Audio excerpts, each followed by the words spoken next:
Afternoon. Hi, everyone. I think we're just letting everybody in to the call. Do we have anyone else, Elise, or are we good to go? All good to go, and I've opened up waiting room now as well. Diolch yn fawr. Well, let me know when you hit record, and we'll go from there. I'm just going to share my screen. Can everybody see my screen? Just a little tech check. Thumbs up. Brilliant. Okay. Thank you everyone for coming today. My name is James. I'm delivery manager at CDPS on Lion Squad. We're working on the Streamlining Welsh Benefits project together. So I'm just going to hand over very quickly to David Willis from Welsh Gov to explain why this project matters. Thanks, Dave. Thanks, James. So I've been given 60 seconds. Those of you who know me will know that that is a huge challenge. So I will speak fast. So this project matters. It's part of the Welsh Benefits Charter, which most of you will be aware was launched back in February 24. And this is a commitment by all local authorities and the Welsh Government and a number of third sector organisations as well to deliver a more coherent and compassionate Welsh benefit system. And this is about basically making sure that the people who need the support we offer get access to their entitlements and their financial support as easily, as efficiently and as consistently across Wales as we can do. It's about enabling people to only have to tell their story once to receive all the financial support to which they're entitled, and that's regardless where they live in Wales. And actually, we're also exploring how we can use some data so that we can even know some of their story before they even have to tell it. So there's a couple of structures which you're all probably aware of. We have a steering group which consists of local government, third sector, advice services, colleagues here in CDPS, ourselves in Welsh Government and WLGA, they're working together to try and push this work forward because it's a hugely complex area of work with loads of interdependencies.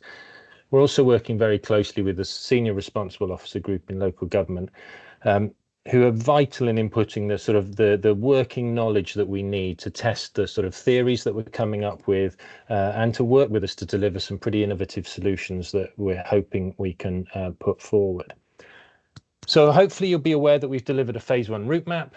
And this is sort of the first phase, and this is really primarily aimed at the person who's trying to access the support. So it's, as I said, it's to ensure that people across Wales only have to provide their information and supporting evidence once to claim 3 key local government and Welsh Government funded benefits or entitlements. That's the Council Tax Reduction Scheme, free school meals and the Schools Ascension Grant.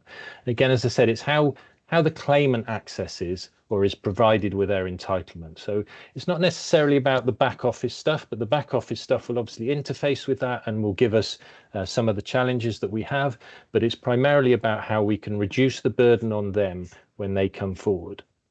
But it's, as I said, it's also about recognizing or identifying and recognizing that there are some barriers to that and there'll be some challenges.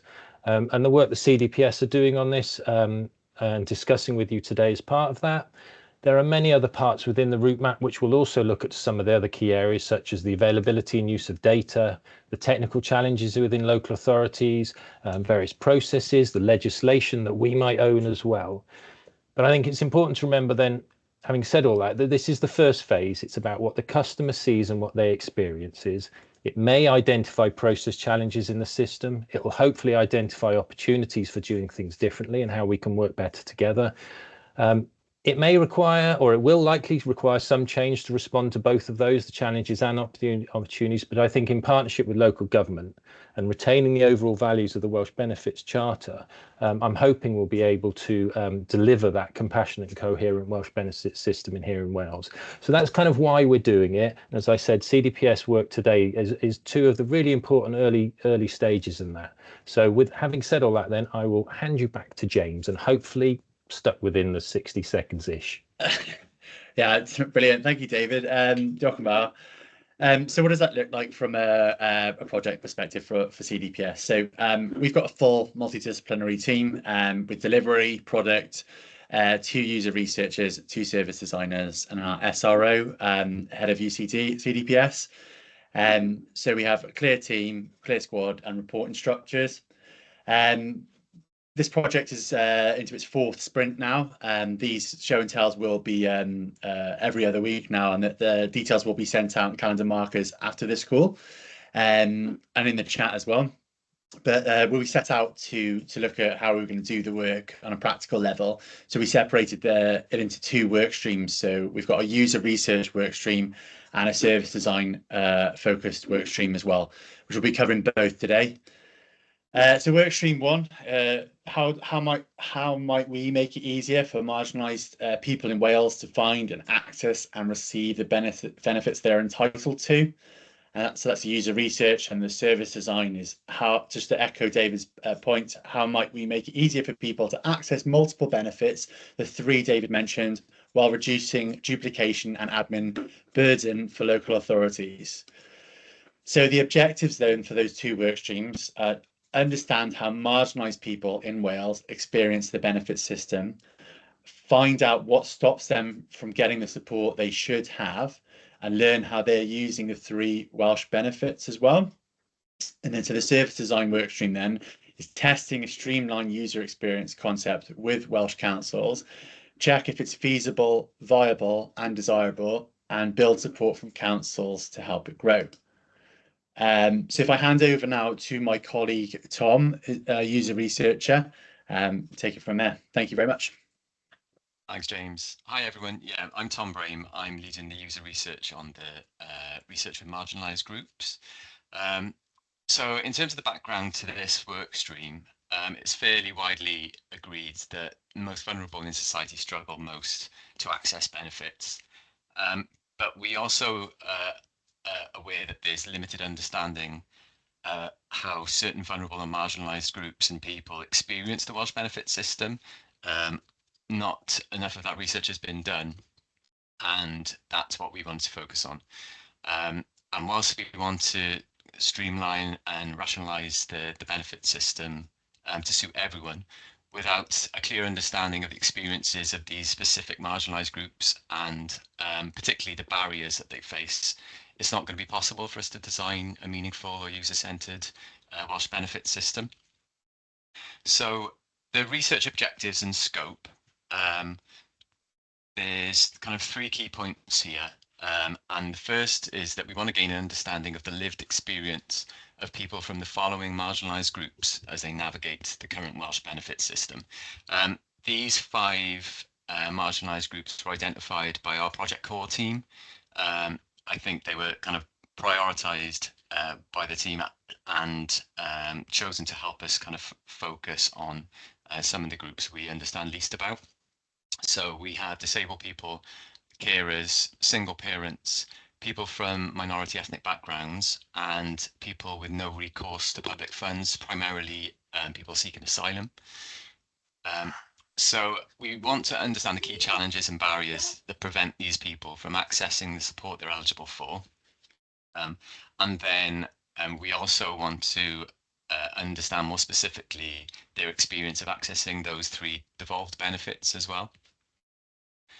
So our approach to doing that had to remain quite flexible. There are lots of, this is a complex area, as David said, and there's lots of unknown variables. So what we agreed to take forward in terms of a research approach is a broad one, quite an opportunistic one, really. We wanted to have some in-depth interviews, be that in person or remote, with people from these groups. We wanted to conduct some pop-up research where possible, so go out to locations where people from these groups might be. So that could be the Money Advice Centre in the Central Library, that could be the Job Centre, charity offices, that kind of thing, to understand at a slightly not quite as deep a level people's experiences. We also wanted to conduct focus groups if the opportunity arises, and we wanted to be able to kind of fill in any gaps in knowledge by consulting with kind of proxy users who are subject matter experts, people working with people within these groups and supporting them who understand their experiences and the challenges from a higher level. So we started off by doing quite a lot of outreach. In total, we contacted 35 third sector, and public sector organisations who work closely with people from these groups. And of those, 17 have come forward to offer some degree of support, and that can range from putting us in touch or organising face-to-face interviews or research with the people they support in their offices, to directing us to more kind of relevant organisations or sharing some of our recruitment comms, that kind of thing. I have to, at this point, give a shout out to Lauren Greco, who can't be with us. She's on her honeymoon at the minute. She did the brunt of that outreach, and it's really started to pay off. So big thanks to Lauren. This is just a quick snapshot of those organisations who have been supporting us with this. Yeah, I won't go through each of those. So on to the next slide, please, James. So our research activities. We kicked off our research in earnest over the last week or two, and to date we've held 7 remote one-to-one interviews, and in doing that we've spoken to 5 disabled people, 1 carer, and a proxy user from a social housing group. It's really important to note at this point that there's a lot of intersectionality with the people we're talking to, and what I mean by that is they're often representative of a number of different marginalised groups. So someone could come to us as a disabled person, but they're actually also a carer for their mum. They may be a single parent. So there's a lot of different ground being covered. And these are just a handful of choice quotes that have come out so far. Like I say, we're early into the process really, but we're seeing these kinds of messages. The first one is that the benefit system is a minefield. So I think that was relating to the complexity of the system, understanding eligibility, that kind of thing. The second quote there was from a woman who is disabled, and her conditions mean that she has dexterity issues, stamina and fatigue issues, and the benefit she's trying to apply for isn't available in an electric form, so she had to try and fill out a lengthy paper form, and she felt kind of personally that was like an extra barrier being put up that prevented her from applying and receiving the benefit she's entitled to. And that final one really kind of ties into the heart of this project really. It's that if you could apply in one place for everything that you need, it would be brilliant. So looking ahead to what's next, we have more remote interviews being lined up with various people from different marginalised groups. We have a couple of pop-up opportunities. We've got one in the hub in Cardiff Central Library next week, and then one the following week in some supported accommodation in Cardiff. We have a couple of focus groups with a charity called East in Swansea, who support minority ethnic people and people with no recourse to public funds. We've also got a bunch of different proxy user interviews lined up with different third sector and public sector partners. So quite a bit kind of coming up in the next couple of weeks. I wouldn't be worth my salt as a user researcher if I didn't take this opportunity to ask if anyone here can help support with our recruitment for research. We're doing fairly well, but we could always do with a helping hand. And if you think that you'll be able to help support our research in any way, share our research communications with any specific groups of people you think might be relevant, or turn us on to some organisations that might be able to help us, then please do get in touch. We have a limited window of opportunity left on this. We have about 2 to 3 weeks to kind of wrap up all our research activities. So if you do think you can help in that time frame, then please do get in touch. It would be much appreciated. And I think that's everything from me. Yeah, thank you, Tom. We'll also share our contact details at the end of this this show and tell as well. So with the emails for the project, if you want to reach out. So just handing over then to Adam Hardy, who's been leading up the server design workstream. Over to you, Adam. Thanks very much, James, and thanks, Tom. Hi, everybody. So the question is, what might a streamlined application process look like from a user perspective? And more importantly, how might it be administered by councils based on our understanding of how they're currently administering benefits today, the data sources they have available to them, the processes they need to adhere to. And so the previous piece of work looked at designing one of these streamlined processes, and it tested positively with a small sample of claimants who interestingly fit well into these marginalised group categories. So all the claimants we tested with were single parents who had disabilities or long-term health conditions. Some of them were carers. And so we've tested this concept with these types of residents. But the important point is it hasn't been tested with councils. We don't know whether what we're proposing is feasible for councils, even though we have tried to base it on our understanding of the way they work currently. Next slide, please. So the sort of nice looking piece of the work was creating a clickable prototype, and this is the thing that we tested with users. And there's some screenshots here from the prototype that we created showing what the streamlined application might look like. But of course, it's no good creating something that's really slick and easy to use if it can't be actually actioned behind the scenes by the councils who are administering the service. Next slide, please. So I'm going to move on to slightly drier subject matter, which is the underpinning ideas that would allow this kind of more streamlined service to be provided. And it's based on a number of underlying ideas, and I describe these as being modular. And by that, I mean that councils could just adopt one of these ideas or two of these ideas in isolation, and that would, I think, would help streamline things. But of course, they could also adopt all of them to sort of match the way the concept works in its totality. And these ideas link together in different ways to form two key journeys. So there are two cohorts we're trying to sort of satisfy here. So first of all are those residents who are receiving universal credit, who are in the universal credit data share. So they've ticked the right box on their application form that means their information is now passed across to their local authority. And so that's journey one. Journey two is for those residents who aren't in the universal credit data share and they need to apply directly to the council. And this may be pension age claimants, it may be people who qualified who aren't receiving any benefits. And of course, there are people who receive universal credit who we know aren't in the universal credit data share either. Next slide, please. So I'm just going to give you a very high level of the basic ideas strung together in these journeys. So this is the ideas for journey one. And I won't read them out to you, I'll just let you read them.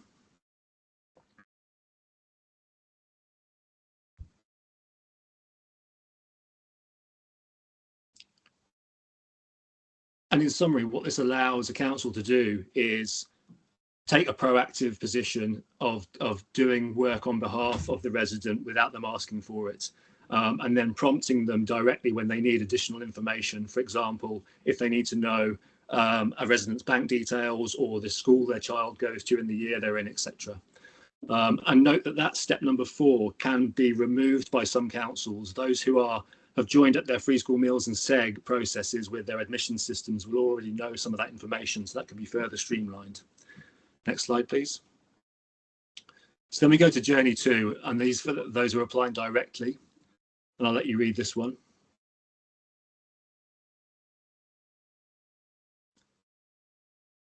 And the sort of important piece here is that box in the middle, which is suggesting that if we don't ask the applicant for information that can be accessed through Searchlight and VEP, we could potentially simplify the application form. And it's the council tax reduction claim forms at the moment are the ones that are the most unwieldy and ask for the most onerous information. Next slide, please. So our test approach was to take much more detailed versions of these ideas to 4 councils who volunteered to work with us on this, and we've tested it with them, and there is a 5th being scheduled at the moment. And we discussed each idea in isolation, individually, and covered the disadvantages, advantages, any clear barriers to implementation, and we asked them to give each idea an overall rating. Next slide, please. And the rating is a 1 to 5 scale. Going from no, there's no way this is going to work for us, through to we're already doing this. You know, you don't need to persuade us this is a good idea. And we would class anything 3 or higher as a pass mark, and anything that's 2 or lower as a bit of a fail, and somewhere where we need to look closely and work out how we need to modify the concept to overcome the constraints that have been identified. So now I'm going to show you the score results laid against those journeys. Next slide, please. So this is journey 1, and I want to start with the positive view, which is if you go from step 2 to the end, you can see that we've got whites across the board, so pass marks, where councils are either already doing the idea or are in favour and open to adopting the proposed changes. Where we got less positive feedback was on this first stage, which is where we suggest that people notify those who are in the universal credit data share that they are going to be assessed for council tax reduction once their universal credit claim has been assessed, which will be typically in sort of 5 to 6 weeks' time. And the objections to that were the fact that many councils are manually processing the notifications they send out to their residents, and therefore adding any extra notification in creates a lot of extra work which a human being needs to carry out. So that's the primary objection to this. There was also some doubt about the value of doing this and whether it would cause confusion. The idea of doing it is to prevent people from applying in the meantime for council tax reduction when they are going to be assessed automatically already, but also to keep them notified of what's going on so their stress and anxiety is reduced. And I can say that when we tested this idea in the prototype, people did value it and it didn't cause confusion. They understood exactly what was going to happen and it made sense to them. Next slide, please. And then journey 2. Again, we've got a positive view at the beginning and the end, but there's a bit of a hole in the middle there where things started to break down slightly. And that was this idea of accessing important information from Searchlight and VEP instead of asking the user to provide it in the application form. But what this score hides is the fact is there was conflicting views on this. So 2 councils scored this with a 1, which is there's no way we want to do this, and 2 scored it with a 3, which is we're interested in taking this forward and exploring it further. And it came down to conflicting views on what data is available in Searchlight and VEP and whether there is sufficient there to assess some of the council tax reduction. And so we're going to explore this further because the ultimate simplicity of application form does hinge on this. Next slide, please. Nikki, do you mind if I take your question at the end? Thank you. Next slide, please. And so the next steps are obviously people are in favour of using universal credit data share to identify people who are eligible for free school meals and SEG. And so we need to explore a legal gateway to do that because there isn't one officially in place at the moment. But we also need to do this detailed analysis of what data a single application form needs to collect for different cohorts, and then hopefully roll into exploring proof of concepts with one or more councils that this could actually work with the technology they have available to them. So I'll stop there. Yeah, thank you very much, Adam. We're gonna thank you everyone for joining and listening in.